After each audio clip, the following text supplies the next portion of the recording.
Sorry to keep you waiting. I was waiting to talk to the last member of the delegation in the region. Good afternoon.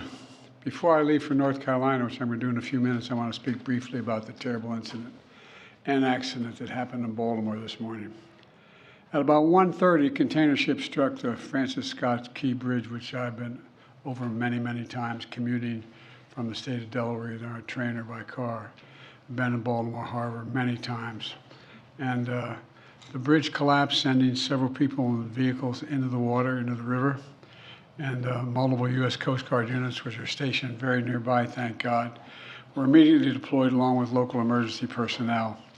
And the Coast Guard is leading the response to the port, where representatives from the Federal Highway Administration, the FBI, the Department of Transportation, the Army Corps of Engineers, as well as Maryland officials and Baltimore Police and Fire, are all working together to coordinate an emergency response. Officials at the scene estimate 8 people were unaccounted for still. Not still, were unaccounted for. That number might change. 2 have been rescued, 1 without injury, 1 in critical condition. And the search and rescue operation is continuing for all those remaining as we speak. I spoke with Governor Moore this morning, as well as the Mayor of Baltimore, the county executive, both United States senators and the congressman. And my Secretary of Transportation is on the scene. I told them we're going to send all the federal resources they need as we respond to this emergency. And I mean all the federal resources. And we're going to rebuild that port together. Everything so far indicates that this was a terrible accident.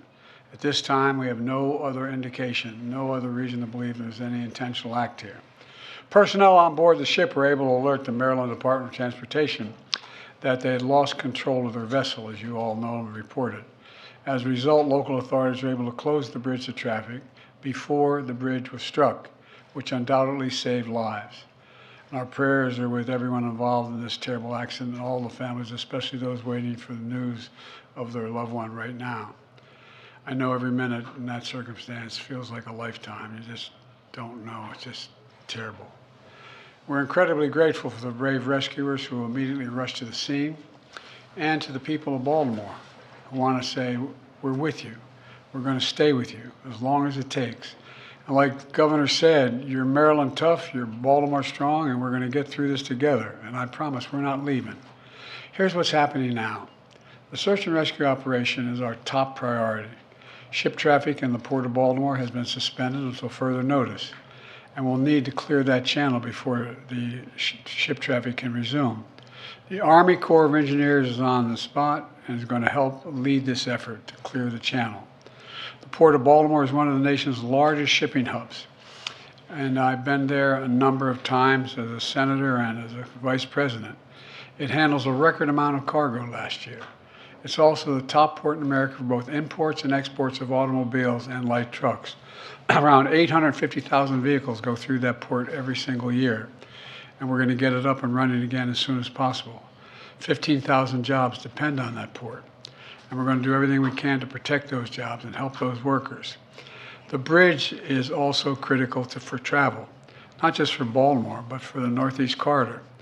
Over 30,000 vehicles cross the Francis Scott Key Bridge on a daily basis.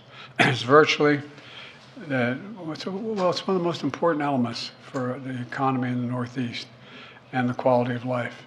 My transportation secretary is there now. As I told Governor Moore, I've directed my team to move heaven and earth to reopen the port and rebuild the bridge as soon as humanly possible. And we're going to work hand in hand with the support of Maryland to support Maryland whatever they ask for. We're going to work with our partners in Congress to make sure the state gets the support it needs. It's my intention that the federal government will pay for the entire cost of reconstructing that bridge, and I expect the Congress to support my effort. This is going to take some time.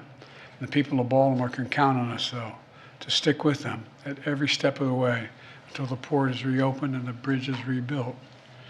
You know, we're not leaving until this job gets done. Not leaving until then. So I just want to say God bless everybody who everyone harmed this morning and their families. And may God bless the first responders, many of whom risking their lives.